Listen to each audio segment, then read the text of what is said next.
I always go back to how can you be yourself more, especially if you're presenting to a crowd virtually. How can you picture that crowd out there and get yourself out of the idea of just talking to a screen?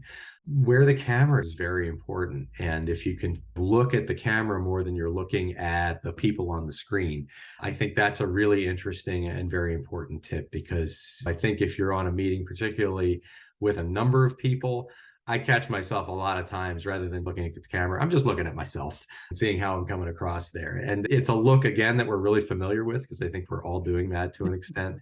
But the more I can look into camera, the more I think I can connect with the audience. And just really quickly on that again, that's something that really helped me, I think, in this pandemic environment. Was I would get feedback in the old days of kind of work, where I would be in a meeting and somebody would say afterwards to me something like, "Why did you look so angry in that meeting?" I wasn't angry. I was just sitting there as my It's your resting face. resting angry face. Yeah, exactly.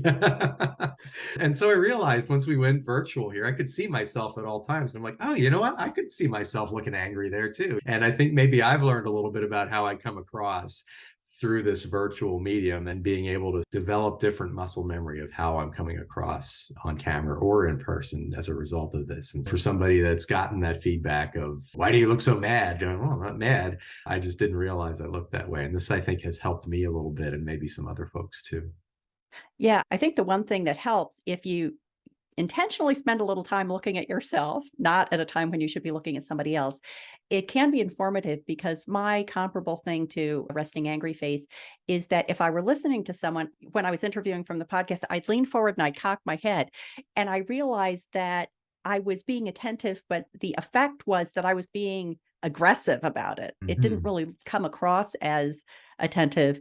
And then the other thing I realized is I just have horrible posture, and I can sit up in a way that feels very artificial to me, but I see that in the video, it actually looks normal.